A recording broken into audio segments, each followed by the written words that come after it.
வணக்கம் மாஸ்டர்ஸ். பிதாமகா பத்திரிஜிக்கு என்னோட நன்றியை சொல்லிக்கிறேன்.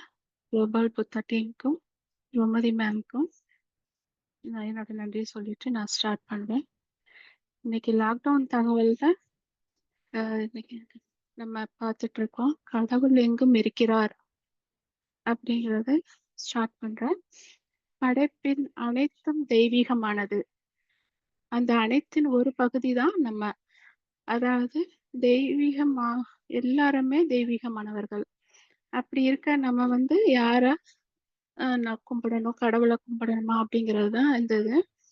தெய்வீகம் சாந்தத்தையும், ஒளியையும் தியானத்துடன் உணர்ந்து அவ்வாறே வாழ வேண்டும் நம்ம. நம்ம ஏன் பூஜை செய்யக்கூடாதுன்னா, நம்ம நம் நம்மளுக்கு கடவுள் தான். நமக்குள்ள நம்ம கடவுள் இருக்காங்க. அத நம்ம புரிஞ்சுக்கணும்.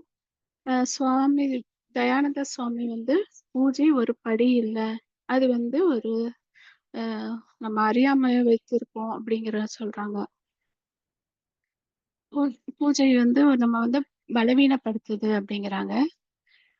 நம்ம தியானம் பண்ணும்போது நம்மளுக்கு பிரபஞ்ச சக்தி கிடைக்குது. இப்ப நம்ம பூஜை பண்ணும்போது என்ன ஆகுதுன்னா, நம்ம நம்மளுக்குள்ள சக்திய தான் வெளிய எடுத்து வச்சு பூஜை பண்றோம். அதனால நம்மளுக்கு என்னன்னா நம்மளுக்கு நம்மளுக்கு சக்தி குறையறதுக்கு ரொம்ப அதிக வாய்ப்பு இருக்கு. அந்த மரம், கடவுள், மலர் அ மலர்களும் கடவுள், மரங்கள் அனைத்து பூக்களுமே நம்ம கடவுளா தான் சொல்றாங்க. நம்ம என்ன பண்றோம், மாலையெல்லாம் தொடுத்து பூவெல்லாம் பறிக்கக்கூடாது அப்படிங்கிறாங்க. பூக்கள என்ன பண்றோம், நம்ம ஊசியால குத்தி, அத ரொம்ப துன்புறுத்தி நம்ம அத கடவுளுக்கு சமர்ப்பிக்கிறோம். அதெல்லாம் ஒரு பாவம் தான் அப்படின்னு சொல்றாங்க. நம்ம பூஜை ஏன் செய்யக்கூடாதுங்கிறதுக்கு, நம்ம கண்ண மூடுனாலே அ நம்மளுக்கு அவ்வளோ பிரபஞ்ச சக்தி கிடைக்கும்போது, நம்ம தேவையில்லாம வெளிய நம்ம சக்திய எடுத்து வச்சு நம்ம பூஜை பண்ணும்போது, நமக்கு நெறைய எனர்ஜி லாஸ் தான் ஆகுது அப்படின்னு சொல்ல வராங்க. உத்திரகீதையில் கிருஷ்ணர் ஒரு கோட்டி பூஜை ஒரு சோஸ்திரத்துக்கு சமம். ஒரு கோட்டி சோஸ்திரம் ஒரு ஜபத்திற்கு சமம் அப்படிங்கிறாங்க. அ ஒரு ஜபம் ஒரு தியானத்திற்கு சமம். ஒரு கோட்டி தியானம் ஒரு லயத்திற்கு சமம். தியானம் அ கோட்டி தியானம் செஞ்சா நம்மளுக்கு லயம் கிடைக்கும். அதாவது நம்ம நம்மளோட ஒன்றி இருத்தல் தான் லயம்ங்கிறது. நம்ம அந்த அ அறியாமையில நம்ம அ அதுல போய் நம்ம லயமாயிர்றோம். நம்ம ஞானத்தால தான் லயமாகணும். நம்ம ரஜோகுணம், தமோ குணத்துலலாம் இருந்து சாத்விய குணத்துக்கு லயமாகணும். அதுக்கப்புறம் தான் நம்ம ஒவ்வொரு படியா நிர்குணத்துக்கு அதுல போணும். அதுல தியானத்தால நம்ம லயம் கிடைக்கும் நம்மளுக்கு. நம்ம என்ன பண்றோம்னா, உலகத்துல எல்லா வித இதுலயுமே நம்ம மாயையிலயுமே நம்ம சிக்கிட்டு, அ ஒவ்வொரு ப படங்கள், வீட்ல உள்ள அ ஸ் பந்தங்கள் எல்லாரோடையும் சேர்ந்துட்டு நம்ம என்ன பண்றோம், அந்த மாயையில நம்மளோட இத குறைச்சுக்கிறோம். நம்மளுக்கு எதுக்கு வந்தோங்கிறது தெரியாம நம்ம இருக்கோம். நம்ம சி சிவன் என்ன பண்றாருன்னா, அவரு தன்னோட லயமாகிறார். அ அவருமே என்ன பண்றாரு, தியானம் தான் பண்ணிட்டு இருக்காரு. வெங்கடேஸ்வர சாமி என்ன பண்றாருன்னா, அவருமே தியானம் தான் பண்ணிட்டு இருக்காரு. நம்ம வழியில இருக்கும்போது, அ தான் நம்ம என்ன மாயை நிலையில இருக்கோம் அப்படின்னு. நம்ம சந்தோஷத்துல இருக்கும்போது தான், நம்ம என்ன பண்றோம், நம்மளுக்குள்ள நாம இணையிறோம். நம்ம உள்வழிய நோக்கி போறதுக்கு நம்ம எப்பயுமே நம்மள சந்தோஷமா வச்சுக்கணும் அப்படின்னு அ பண்றாங்க. அ இந்த இதுல ஒரு இது சொல்றேன். நீங்க பாகுபலி படம் பார்த்திருப்பீங்க. அதுல பார்த்திருக்கீங்களா? ஒரு சிவ சிவாய போற்றின்னு ஒரு இது வரும். அதுல பார்த்தீங்கன்னா, அவங்க அம்மா ஒரு தண்ணி கொண்டு போய் ஒவ்வொரு குடமா கொண்டு போய் ஊத்திட்டு கஷ்டப்படுறாங்கன்னு சொல்லிட்டு, அந்த பையன் கொண்டு போய் சிவனையே தூக்கி கொண்டு போய் அ அருவியில கொண்டு போய் வச்சுருவாங்க. இப்ப பாரும்மா உன்னோட சிவன் ஒவ்வொரு கணமுமே அ அவரு இதால குளிச்சுட்டே இருப்பாரு. ரொம்ப இதாயிருவாரு. அதுலயே அவருக்கு தினம் தினம் அபிஷேகம் நடக்கும் அப்படின்னு அவர் சொல்றாரு. அந்த இது பார்த்தீங்கன்னா, நம்மளும் அதே மாரி தான். கண்ண மூடி நம்ம தியானம் பண்ணும்போது, நம்ம உச்சந்தலையில இருந்து நம்மளுக்கு வர பிரபஞ்ச சக்தி அருவி போல நம்மளுக்குள்ள வரும்போது, ஒவ்வொரு நிமிஷமும் நம்ம குளிர்ந்துட்டே இருப்போம். அவ்வளவு ஆனந்தம் நம்மளுக்கு கிடைக்கும். ஆ அப்படின்னு இந்த இடத்துல எனக்கு அந்த இது புரிஞ்சது மாஸ்டர்ஸ். நம்ம வந்து என்னன்னா, ஒரு நிமிடத்த கூட நம்ம வேஸ்ட் பண்ணக்கூடாது. எப் ஆ ஸ் நம்ம வந்து சைவ உணவ வந்து உலகத்தையே சைவ உணவா மாத்தணும். நம்ம வந்து சைவ உணவின் எல்லா பிரபஞ்சம் பூராமே சைவமா மாறணும் அப்படின்னு தான் நம்ம பத்ரிஜி சொல்லியிருக்காங்க. நம்ம என்ன விதைக்கணும் அப்படின்னா, நம்ம விதைக்கிறது தான் முளைக்கும். நம்ம விளைக்காம எதுவுமே பயிரிடாம எப்படி வரும்? நம்மளுக்கு எப்படி நெல் வரும்? ஏதாவது காய்கறினாலும் நம்ம வந்து ஏதாவது விதை போட்டா தான் நம்ம வரும். அதனால நம்ம இப்ப இருந்தே விதை போட்டா தான் நம்மளுக்கு அடுத்தடுத்த ஜென்மங்கள்னாலும் அ அது வந்து யூஸ்ஃபுல்லா இருக்கும். நம்ம என்ன விதைக்கிறோமோ அது நம்ம கூடவே வரும். அதனால நம்ம தியானத்தையும், சைவத்தையும் அ விதைக்கணும். நம்ம தியானத்தையும் எல்லாருக்கும் கத்துக் குடுக்கணும். இன்னொன்னு பார்த்தீங்கன்னா, கடவுள் இதுல பார்த்தீங்கன்னா, கோபங்கிறது இல்லவே இல்ல. எல்லார்ட்டயும் அன்புங்கிறது தான் ரொம்ப சிறப்பு வாய்ந்ததா இருக்கு. அவங்க மனிதனிடம் மாற்றம் வரும்போது தான், எப்பயாவது ஒருக்கா மாற்றம் வரும் அப்படின்னு அ ததாஸ்து தேவர்கள் என்ன சொல்லிட்டு இருக்காங்க, "அ அப்படியே ஆகட்டும். உன் இஷ்டப்படி நடக்கட்டும்" அப்படின்னு சொல்றாங்க. நம்ம இந்த பிறவியில வந்து நம்ம இத சன்மார்த்த கடைப்பிடிக்காட்டா, அ பிறவிகள் வந்து எடுத்துட்டே இருக்கணும் மாஸ்டர்ஸ். அதனால நம்ம வந்து தியானத்த கடைப்பிடிப்போம். சைவத்த அ அதையும் கடைப்பிடிப்போம். எல்லாருக்கும் சொல்லிக் குடுக்குற தியானத்தையும் எல்லாருக்கும் முடிஞ்ச வரைக்கும் நம்ம சொல்லுவோம் மாஸ்டர்ஸ். அ ஆன்மீகம் என்றால் கடல் கடவுளின் ராஜ்யத்தில் நுழைவது. இது என்னன்னா, இதுல 5 விஷயங்கள் இருக்கு. உடல், மனம், புத்தி, அ ஆன்மா, சர்வாத்மா. அ இது வந்து 5 இதும் பார்த்தீங்கன்னா, ஒண்ணு கனிம ராஜ்யத்துல பார்த்தீங்கன்னா, நம்மளுக்கு உடல் எதுவும் இல்ல. தாவர ராஜ்யத்துல உடல் இருக்கு. அ அங்க வந்து மனம் இல்ல. விலங்கு ராஜ்யத்துல உடல் இருக்கு. மனம் வந்து சொற்பமா இருக்கு அப்படிங்கிறாங்க. மனது மனம் என்பதிலிருந்து தான் மனிதன் வரான். அ ம மனிதன் வந்து கனிம, தாவர, விலங்கு, மனிதன் எல்லாத்துலயுமே என்ன இருக்குன்னா, நம்ம வந்து தெய்வீக ராஜ்யங்கள் தான் இருக்கு. ஆனா, நம்ம வந்து கண்ணுக்கு தெரியாத தெய்வீக ராஜ்யமும் இருக்கு. கண்ணுக்கு தெரியிற தெய்வீக ராஜ்யமும் இருக்கு. கண்ணுக்கு தெரியிறது பார்த்தீங்கன்னா, ரொம்ப கொஞ்சம் தான். கண்ணுக்கு தெரியாதது ரொம்ப அ பெருசா இருக்கு. ஆஞ்சநேயர் மாரி இருக்கு தெய்வீக ராஜ்யம் அப்படிங்கிறாங்க. அ கண் மனம் இருந்தா தான் நம்ம வந்து மனிதன் ஆகுறோம். ஆனா, நம்ம வந்து தியானத்தினாலயும், இதனாலயும் நம்ம வந்து புத்திய நம்ம வந்து வளர்த்துக்கிட்டா தான் புத்தர்கள் ஆக முடியும் அப்படின்னு சொல்றாங்க. அ புத்திசாலித்தனமும் மனதுக்கு ஆன்மாவும் இடையில் உள்ளது. அம் புத்தி என்றால் நம்ம எல்லாத்துக்குமே தெரியும் பகுத்தறிவு அப்படின்ட்டு. புத்திசாலித்தனம் வந்து மனிதர்கள்ட்ட தான் இருக்கு. அதுதான் நம்ம விலங்குகள்ட்ட இருந்து நம்மள வந்து பிரிச்சு காட்டுது. புத்தி இல்லாதவங்க என்ன சொல்றாங்கன்னா, ராட்சசர்கள் அப்படின்னு சொல்றாங்க. ஆ புத்தி இருக்கவங்க தான் ஆ இது புத்தர்களா ஆக முடியும் அப்படின்னு இந்த இடத்துல சொல்லியிருக்காங்க. நம்ம வந்து நேரத்தையும் ஆ நம்ம நேரத்த மட்டும் இல்லாம நம்ம வளங்களையும் சுத்தி இருக்க வளங்களையும் அ அசுத்தப்படுத்தக்கூடாது, காயப்படுத்தக்கூடாது. அதுல வந்து நம்ம வந்து எப்பயுமே அது கவனமா இருக்கணும் அப்படிங்கிறது, நம்ம வந்து உலக நலத்துக்காக எப்பயுமே பாடுபடணும். அ நம்ம மனச வென்றா தான் ஜென் ஆக முடியும். நம்ம வந்து ஆனந்தத்துல குதிப்பதும், அ ஒரு சந்தோஷம் வந்துட்டா நம்ம என்ன பண்ணுவோம்? ஒரேடியா குதிப்போம், சந்தோஷப்படுவோம். அதே மாரி துக்கம் வந்துட்டா எனக்கு மாரி யாருக்கும் இந்த உலகத்துல துக்கம் கிடையாது அப்டின்னு அதுல வந்து இது போயிருவோம்.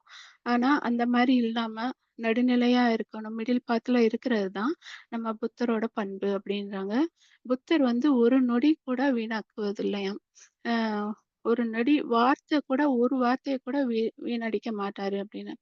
ஆ மக்கள் வந்து பார்த்தீங்கன்னா, 1000 1000 மக்கள் இருக்காங்க. சித்திக்காக முயற்சிப்பது சில பேர் தான் அப்படின்னு. புத்தி இருந்தா தான் நம்மளுக்கு வந்து என்ன கிடைக்கும்? சக்தி கிடைக்கும். எப்ப கிடைக்கும்னா, நம்ம மனசு வந்து எப்ப சூனியம் ஆகுதோ, எப்ப 0 ஸ்டேட்டுக்கு வருதோ, நம்ம புத்தி வந்து 100 பெர்சன்டேஜ் எப்ப இருக்கோ, அப்பதான் நம்ம புத்தி வந்து என்ன ஆகுதுன்னா, ஒரு சந்தோஷத்துல திளைச்சு இருக்கும்போது தான் நம்ம வந்து அ புத்தர் ஆக முடியும். அப்ப இதுக்காக நம்ம எவ்வளோ செலவிடுறோம், ஏகப்பட்ட பிறவிகள் செலவிடுறோம். நம்ம வந்து இப்பயே அத தெரிஞ்சுக்கிட்டோம்னா தான், நம்ம தியானம் அதிகம் செய்ய செய்ய தான் நமக்கு ஞானம் கிடைக்கும். அதே மாரி ஒவ்வொன்லயுமே நம்ம சாப்பிடுறதுல சரி, பேசுறதுல சரி, ஒவ்வொத்துலயும் நம்மளோட புத்திசாலித்தனம் வெளிப்படணும் அப்படிங்கிறாங்க. பார்த்தீங்கன்னா, பெண்களையும், அப்புறம் மரங்களையும் துன்புறுத்துறவங்க அ புத்தியற்றவர்கள் அப்படின்னு சொல்றாங்க. புத்தி வந்து நம்ம வந்து 3 இது பழையபடி அந்த 3 தான் கடைப்பிடிக்கணும் மாஸ்டர்ஸ். சைவ உணவு, சத்சங்கம், தியானம். இது ரொம்ப முக்கியம். நம்ம அப்பதான் பிரமிடு மாஸ்டர்ஸ்கள் எப்பயுமே 100% புத்திசாலிகள் அப்படின்னு சொல்றாங்க. நம்ம வந்து சன்னியாசி ஆக தேவையில்ல. நம்ம துக்கத்த கண்டு துவண்டு போக தேவையில்ல. எப்பயுமே ஒரே லெவலா இருக்கணும். எப்ப இருப்போம்னா, நம்ம புத்திசாலித்தனத்த கொஞ்சம் இது பண்ணிக்கிறம்போது. நம்ம அதுக்கு தான் சத்சங்கம், புக் படிக்கிறது இதெல்லாம் நம்ம இத ஏற்படுத்திக்கிட்டா தான் நம்மளுக்கு அந்த இதுல வந்து கரெக்ட்டா நம்ம வந்து இந்த கரெக்ட்டா மிடில் பாத்ல கொண்டு போயிட்டே இருந்தா தான் நம்ம வந்து அதிவேகமா புத்தர் ஆகுறதுக்கான ஏற்பாடு நம்ம பண்ணிட்டே இருக்கணும் மாஸ்டர். இந்த பிறவியில இல்லாட்டாலும், ஆ கூடிய சீக்கிரம் நம்ம புத்தர் ஆகணுங்கிறத நம்ம மனசுல வச்சுக்கணும். ஆ தியானத்த எப்பயுமே கைவிடக்கூடாது. ஆ மூட ஆன்மாக்கள், தீய ஆன்மா, நல்ல ஆன்மா, மகா ஆன்மா மற்றும் பரமாத்மா. இது மூ 100க்கு 100% யார் இருக்காங்களோ, அவங்க தான் பார்த்தீங்கன்னா, ஆ பரமாத்மாவா ஆக முடியும். நம்ம அ தியானம் கற்றுக் கொடுப்பது மூலம், கற்பிப்பது மூலம், எல்லாருக்கும் சொல்லிக் குடுக்கறதுனால, நம்ம பயிற்சி செய்வது மூலமா தான் நம்மளோட பரமாத்மா குணங்கள உயர்த்துவதற்கு இதுதான் அடிப்படை காரணமா இருக்கு. நம்ம அதையும் புக்ஸையும் கண்டிப்பா படிக்கணும் மாஸ்டர்ஸ். அந்த பரம்பரையிலுடையவங்க தான் யாரு? பரமாத்மா. பிரமிட் மாஸ்டர்கள் எல்லாருமே சிறந்த பரமாத்மாக்கள் தான். அ அவங்க பார்த்தீங்கன்னா, தெய்வீகமா அ இருப்பாங்க. அவங்க வந்து படைப்பிற்கே மற்றொரு படைப்பை உருவாக்குவாங்க. நம்ம வந்து உலகம் முழுவதும் பிரமிடு உருவாக்குறதுக்கு நம்ம பாடுபடணும் மாஸ்டர்ஸ். நம்மிடத்தில் வருகிறார் என்றால் அவரை அவர் கண்டுகொள்கிறார். அதாவது என்னன்னா, நம்ம அணுவும் பார்த்தீங்கன்னா, ஒருத்தர் ஒருத்தர் எல்லாருமே இணைந்து தான் இருக்கோம். நம்ம அ பரமாத்மால இருந்த ஒவ்வொரு அணுக்கள் தான் நம்ம எல்லாருமே அப்படிங்கிறது ஒன்னஸ் அப்படிங்கிறது இங்க சொல்றாங்க. அ என்ன நம்மிடம் வருகிறார் என்றால் அவரை அவர் கண்டுகொள்கிறார் அப்படின்னு. டெல் இப்ப வந்து பத்ரிஜி சாரோட அ டி டிஎல் சாஸ்திரி டிஎல்என் சாஸ்திரி அவங்க வந்து 2 பேரும் உரையாடினது சிம்பிளா நான் இதுல சொல்றேன் மாஸ்டர்ஸ். அ டெல்லியில பிரமிட் மாஸ்டர் நினைவில் நின்ற பத்ரிஜி அ சாஸ்திரி அவர்கள் கூட வட இந்தியால மிக சிறப்பாக பிரச்சாரம் செய்தார். அவர் தனது வீட்டில் பரிநிர்வாண பிரமிடை கட்டி, அதை அனைவருக்கும் அ தியானம் செய்றதுக்கு அ அணுகும்படி அமைத்தார். அவர் வந்து ஐஎஃப்எஸ்எஸ் அறங்காவலரா இருந்தாரு. டெல்லியில் தங்கியிருந்த காலத்தில் அவர் தியானத்த வந்து எல்லாருக்கும் பிஎம்சி அ ஹிந்தி துறைய அமைக்கிறதுக்கு அவர் ரொம்ப கடுமையா உழைச்சிருக்காரு. அ பத்ரிஜி கூட. அவர் அ அவர் வந்து தியான ஜகத்துங்கிற நம்ம இந்தி மாத இதழையும் அவர் தான் வெளியிட்டிருக்காரு. அவங்க வீட்ல பார்த்தீங்கன்னா, எல்லாருமே பிரமிட் மாஸ்டர்களா தான் இருக்காங்க. அவங்க மனைவி, அவங்க பிள்ளைகள், அ அவங்க மனைவி வசந்தா, பிள்ளைகள் அலேக்கியா, அமுல்யாங்கிறவங்க பிரமிட் மாஸ்டரா இன்னமும் இருந்துட்டு வராங்க. பத்ரிஜி வந்து சாஸ்திரிட்ட கேட்குறாங்க, "உங்க சொந்த ஊர் எது? உங்க சிறு வயது கதைகள கொஞ்சம் சொல்லுங்க" அப்படின்ட்டு. நான் வந்து விசாகப்பட்டினத்தில தான் பிறந்தேன்" அப்படிங்கிறாரு. "அ ஏவிஎன் காலேஜ்ல படிச்சேன். ஆந்திர பல்கலைக்கழகத்தில எம்பிஏ படித்தேன்" அப்படிங்கிறாரு. அ "நீங்க எப்போ தியானத்துக்கு வந்தீங்க?" அப்படின்னு கேட்கும்போது, "நான் மகேந்திர மாலுவிடம் ஆனாபானசதி தியானம் கத்துட்டேன்." அப்படிங்கிறாங்க. அ என்ன மொதல்ல பத்திரிச்சு கேட்குறாங்க. "என்ன மொதல்ல பார்த்தம்போது நீங்க என்ன நெனைக்கிறீங்க?" அப்படின்னு சாஸ்திரி கேட்கல. "நான் நெனச்சேன், ரொம்ப கோவக்காரரா இருப்பாரோ அப்படின்னு நெனச்சேன்." அப்படிங்கிறாரு. அ அ அதனால நான் நெனச்சுட்டு கொஞ்சம் தள்ளியே இருந்தேன். உங்கள்ட்ட இருந்து பக்கத்துல வரல, கொஞ்சம் தள்ளியே இருந்தேன் அப்படின்னு. அப்ப நீங்களா தான் பார்த்து என்ன சொல்றீங்க, கூப்ட்டீங்க. "இங்க வா! நீ எங்க இருந்த இத்தன நாளா? உன்ன மாரி ஆட்கள் தான் எங்களுக்கு ஆ தேவ. இந்த இது பிஎஸ்எஸ்எம்க்கு." அப்படி சொல்லிட்டு அவர கூப்ட்டு பிஎஸ்எஸ்எம் கிட்ட எனக்கு குடுத்தீங்க அப்படின்னு அவரு சொல்றாரு. இப்ப கடைசியா நீங்க என்ன புக்ஸ் எல்லாம் படிச்சீங்க அப்படின்னு கேட்கல, சாஸ்திரி சொல்றாங்க, a Buddha wife, message of the divine, untold of Sita போன்ற புத்தகங்களை படிச்சேன் அப்படிங்கிறாங்க. 180 வருடங்களுக்கு மேல வாழ்ந்த சுவாமிஜி முமுட்சு அப்படிங்கிற புத்தகத்தையும் படிச்சேன் அப்படிங்கிறாங்க. அத பத்தி கொஞ்சம் சொல்லுங்களேன் அப்படின்னு கேட்கும்போது, அவர் என்ன சொல்றாரு, பாலயோகி பெங்களூர்ல ச இருந்தாரு. சந்தித்த தருணம் வந்து ரொம்ப சுவாரஸ்யமா இருந்தது. அவரு வந்து 180 ஆண்டுகள் வாழ்ந்தாருங்கிறது நான் இத படிச்சேன் அப்படிங்கிறாரு. அ ஆன்மீக அனைத்து அமைப்புகளுமே பார்த்தீங்கன்னா, ஒரே அடிப்படை இயக்கத்த தான் கொண்டு இருக்கு. ஒரே மாரியான வழிகள் தான் இருக்கு. அ அத வந்து அ அனைவருக்குமே நம்ம வழங்கணும் அப்படின்னு நம்ம பதிரிச்சு சொல்றாங்க. அ சாஸ்திரிகள் வந்து சொல்றாங்க, "நீங்க வந்து அ பிக்ஷு சங்கசேனாவ எப்ப நீங்க பார்த்தீங்க?" அப்படின்னு ப சாஸ்திரி கேட்கிறாரு பத்ரிஜிட்ட. அவர வந்து நான் முதல்ல பெங்களூர்ல தான் பார்த்தேன்.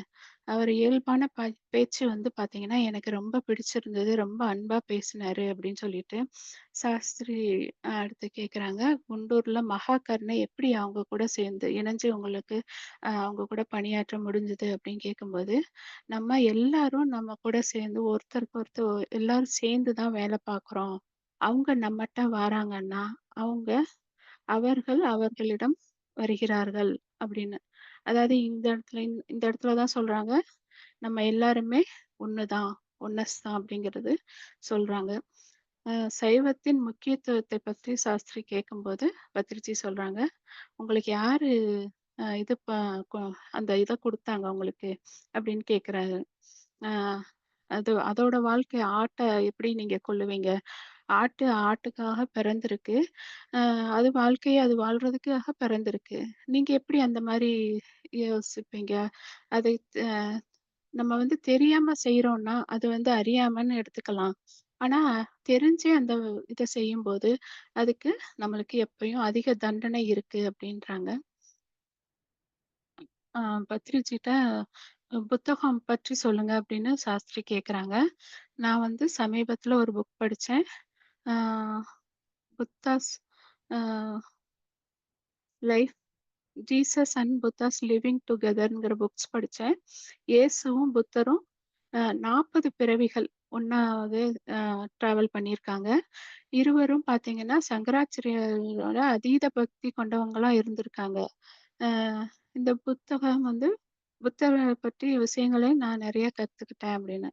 அதே மாரி யசோதைய பத்தியும் அ படிச்சேன். யசோத வந்து புத்தர் வந்து முதல்ல யசோதர அ போகையில கர்ப்பமா இருப்பது தெரியாதுன்னு தான் ஒரு புக்ல படிச்சேன். ஆனா புத்தாஸ் ஒய்ஃப்ல பார்த்தீங்கன்னா, அ ராகுலன் பிறந்தப்புறம் தான் புத்தர் வந்து வெளியேறியதாக நான் அதுல படிச்சேன்.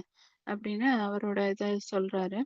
இப்ப வந்து சில பேருக்கு பத்ரிஜி சில பேருக்கு என்ன சொல்றாங்கன்னா, அம் அவங்களோட வாழ்க்கை முற்பிறவியெல்லாம் பத்தி சொல்றாங்க. அப்ப ஏன் நீங்க வந்து எல்லாருக்கும் சொல்ல மாட்டேங்கிறீங்க? சில பேருக்கு மட்டும் குறிப்பிட்டு சொல்றீங்களே எதனால? அப்படின்னு கேட்கும்போது, அப்ப அவங்க சொல்றாங்க, "இல்ல பத்ரிஜி, அ இல்லப்பா நான் அது ஏன் சொல்றேன்னா, அது வந்து ரஷ்யாவோட தொழில்நுட்பம். ஆர்ட்டிஃபிஷியல் ரீ ரீஇன்கார்னேஷன். அதாவது சூப்பர் கான்ஷியஸ்குள்ள போற மாரி, ஒரு பொய் அந்த மனிதன வந்து புத்தனாக்குற மாரி சொல்லப்படும் ஒரு பொய். நம்ம வந்து ஒரு புத்தனாக்குறதுக்கு ஒரு மனுஷன புத்தனாக்குறதுக்கு ஒரு பொய் சொல்றதுல தப்பில்லையே! அதான் என்ன பண்றாரு, அந்த பொய் சொல்லியாவது நம்ம அவங்கள தியானத்துக்குள்ள கொண்டு வரணும் அப்படின்னு சொல்றாரு மாஸ்டர்ஸ். அ ஒவ்வொரு இதுலயும் பார்த்தீங்கன்னா, நம்ம பத்ரிஜி வந்து அவ்வளவு செயல்பட்டுருக்காங்க. எவ்வளோ நுணுக்கமா ஒவ்வொருத்தர்ட்டயும் பேசி அவங்கள தியானத்து பக்கம் எப்படி இழுத்துட்டு வரணும், அதே சிந்தனையாவும், அதே இதுலயுமேவே இருந்துட்டே இருந்திருக்காங்க. அ இது நம்மளும் அதே மாரி நம்ம தியானத்த கடைப்பிடிக்கணும் மாஸ்டர்ஸ். நம்ம புத்திசாலியா இருக்கணும். புத்திசாலியா இருக்கிறதுக்கு தியானம் பண்ணணும். நம்ம புக்ஸ் படிக்கணும். தியானத்த எல்லாருக்கும் சொல்லிக் குடுத்துட்டே இருக்கணும் மாஸ்டர்ஸ். நம்ம 100% பிரமிட் மாஸ்டரா இருக்கிறதுக்கு நம்ம முயற்சி பண்ணுவோம். ரொம்ப நன்றி மாஸ்டர்ஸ். Thank you.